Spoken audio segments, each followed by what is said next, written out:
കൺസ്യൂമേഴ്സിൻ്റെ അവകാശങ്ങൾ എന്തെല്ലാം, ഇത് കൺസ്യൂമർ തന്നെ അറിഞ്ഞിരിക്കണം. ഇപ്പം നിങ്ങളുടെ കടയിൽ നിന്നും ഒരു ഫ്രിഡ്ജോ വാഷിംഗ് മെഷീനോ വാങ്ങുകയാണ് വിചാരിക്കുക. For example I am saying, അത് വാങ്ങി ഒരാഴ്ച കഴിഞ്ഞപ്പോൾ അല്ലെങ്കിൽ ഒരു മാസം കഴിഞ്ഞപ്പോഴത്തേക്ക് എന്തെങ്കിലും കേടുപാടുകൾ സംഭവിച്ചാൽ നിങ്ങൾ വാങ്ങിയ ഷോറൂം ഏതാണോ ആ ഷോറൂമിൽ നിങ്ങൾ പരാതി പറയുകയാണെങ്കിൽ അവർ ഉടനെ പറയുന്നത് ഞങ്ങളുടെ സർവീസ് സെൻ്ററുമായിട്ട് ബന്ധപ്പെടാനാണ്.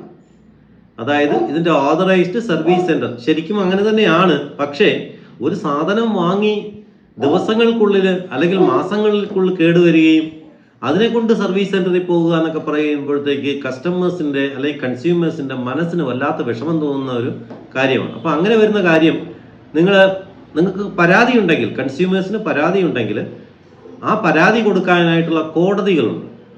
അതിനെയാണ് consumer protection forum, consumer protection commission എന്നൊക്കെ പറയുന്നത്.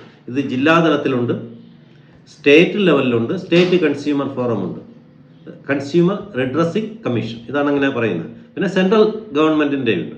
അപ്പോൾ നിങ്ങളുടെ സാധനത്തിൻ്റെ വാങ്ങുന്ന സമയത്തുള്ള ബില്ലുകൾ സൂക്ഷിച്ചു വച്ചിരിക്കണം, വളരെ പ്രധാനമാണ്, ഓർത്തിരിക്കുക.